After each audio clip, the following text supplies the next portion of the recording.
Time's up.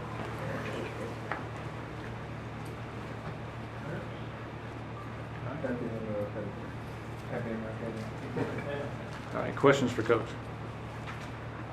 Okay, so you get two guys on the American, one on the honor roll, freshman of the week, and DJ, and also Precious, to keep doing what Precious does. So how you feeling about that? I feel very proud of both those guys.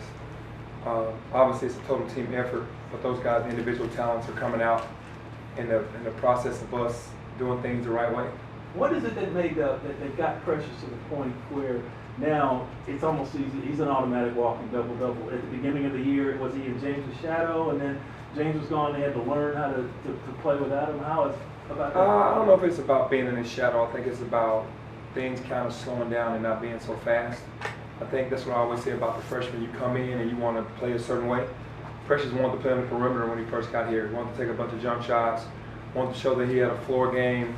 And on this level, he just needed to be who he was. And right now, it's doing everything really well, focusing mainly more of 90% in the paint, and maybe 10% on the perimeter. We don't stop him from bringing the ball up the court, but basically, everything kind of slowed down for him. He started understanding who he was on this level, and started understanding the system, and things started helping him. Was it an acceptance thing for him? Yeah, he had to accept not wanting to be on the perimeter and wanting to be more in the post.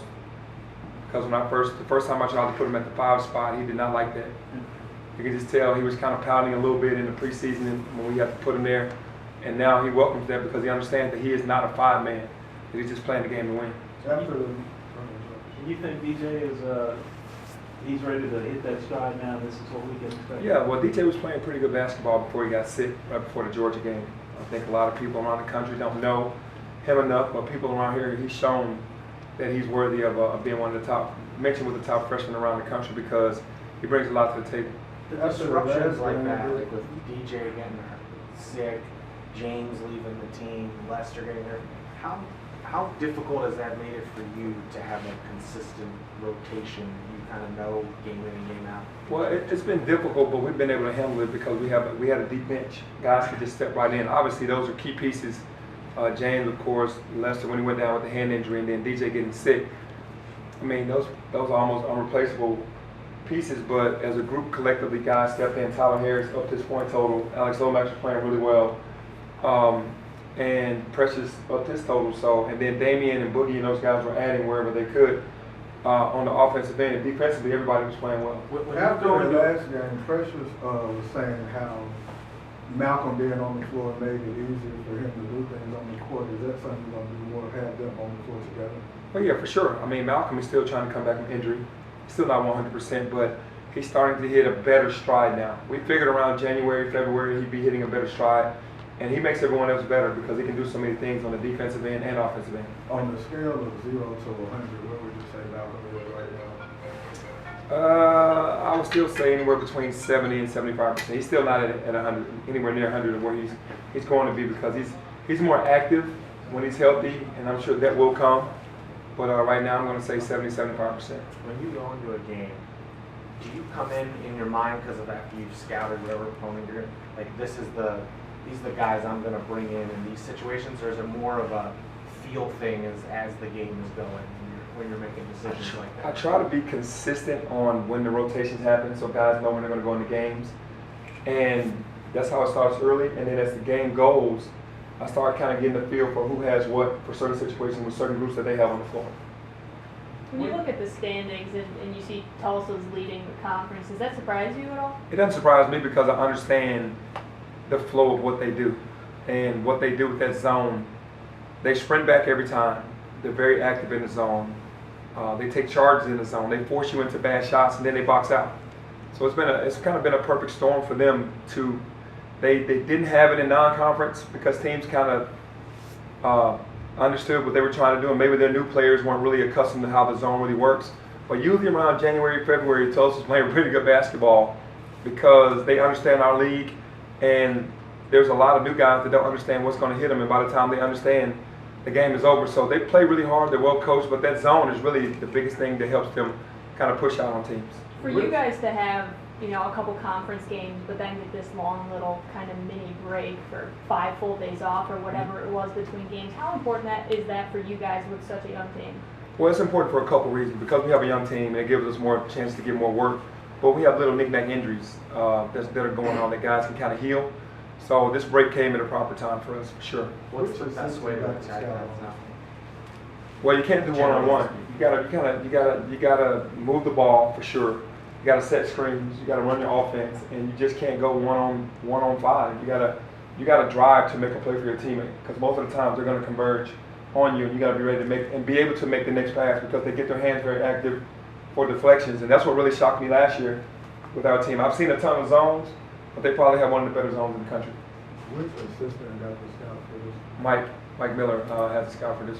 What's your take on just what's going on with college basketball in general, the topsy-turvy nature of I think what's really happening is that there are a lot of teams, especially a lot of mid-major to low majors, that have a lot of seniors and a lot of juniors, and most of these top teams have freshmen.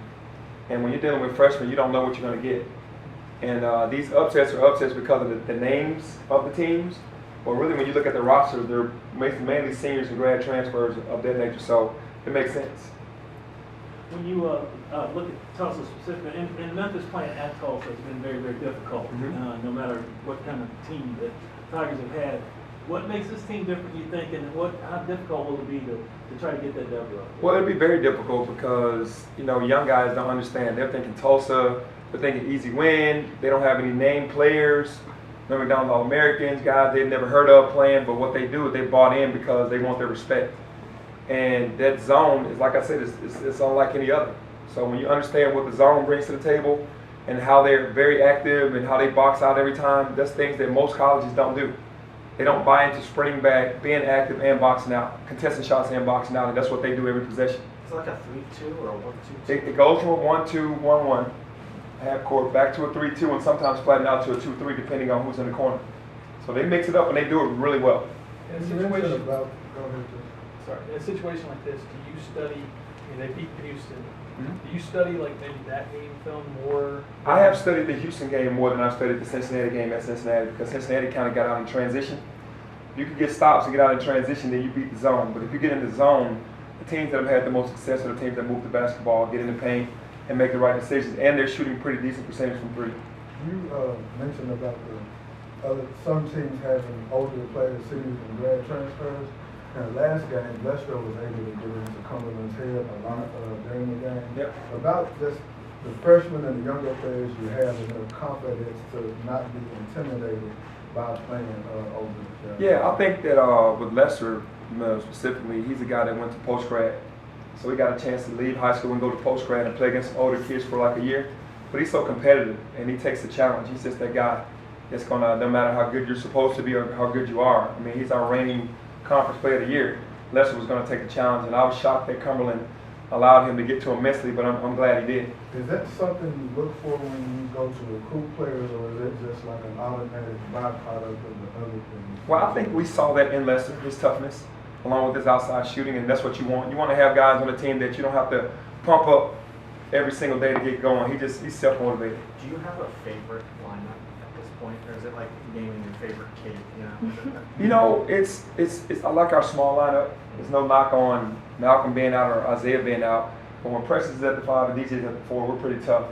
Because Lester can play 3s and 4s on defense, and we can switch everything without a problem. And Precious can play 1 through 5. DJ can guard 1 through 5. So it makes it easier for us when we can switch everything. How much do you look forward to kind of that challenge whenever you play a tough zone? Obviously, ball control and ball movement is so important. How much of a do you guys look forward to that test with some of the turnover struggles you guys Well, have? for me, what I've seen, we play better in zone because we have to move the basketball. The ball has to move. We can't go one-on-one because the paint is packed. So we're making better decisions and getting more assists in the games where we play against zone. So a lot of times I welcome zone, but this one is a little more difficult because they're so active. But it's a challenge that we take. And as a guard, a former guard that had to be in that position, I take the challenge on teaching these young guys on how to really handle it. It's a fun time to be a basketball fan in Memphis with the Grizzlies and you guys going on. How much do you pay attention to what the Grizzlies are doing, and have you had a chance to sort of build a relationship with Ja yet? Yeah, I pay a lot of attention to it. I'm a basketball fan. Obviously, I want the hometown to do great. understanding that they're on a win streak, and I keep in touch with Ja's father a lot, and I pay attention to what Ja does on a nightly basis. He's a special player. They have a special team, a special nucleus, and with Jaren and those guys, so I think that everything is starting to point towards the right direction. Obviously needing a couple more pieces moving forward, but right now it's very exciting to see what they're doing. I Now, know John he's not has as, been compared to you by a lot of people Yeah, he's not as far as tall. the way that his game is structured. I mean, you were bigger and all, but I mean, the passes that he makes and those kind of Yeah, no, when I saw him in college, it was like, this kid's pretty good. But then when I saw him in person at the Grizzlies game, I was like, he's special. He does have great vision. He, obviously, his athleticism is his best attribute because nobody can keep him in front. And he has vision as well to add on to that. And he has a very high IQ. So definitely, loving what I'm seeing from him. You Which think game you was might have that? a little John in the Which future? game was that? I can't even remember what game. You put me on the spot. What game was I at? Sorry. Yeah, I'm sorry. I don't know if it was the Lakers or one of those games, but I was like, man, this kid is just special. No, it wasn't the Lakers. It was the game against RJ Hampton and those guys. Okay. That team came to Gotcha. town, and because I wanted to see RJ play against Ja. Right. I knew that'd be a tough task, and it was. You think you might be a little John in the future from the way he's playing? As far as My RJ? you had the little penny. Oh, you know what? Honestly, you don't put anything past that. He's on the way to being a superstar, for sure. If he keeps winning, keep doing what he does, being highlighted on ESPN every night, for sure. Speaking of Little Penny, we haven't heard an update on his workout status in the time we made. He's still working. Close to a comeback. I don't know about close to a comeback, but I'm sure it's going to be a comeback. All right, last question.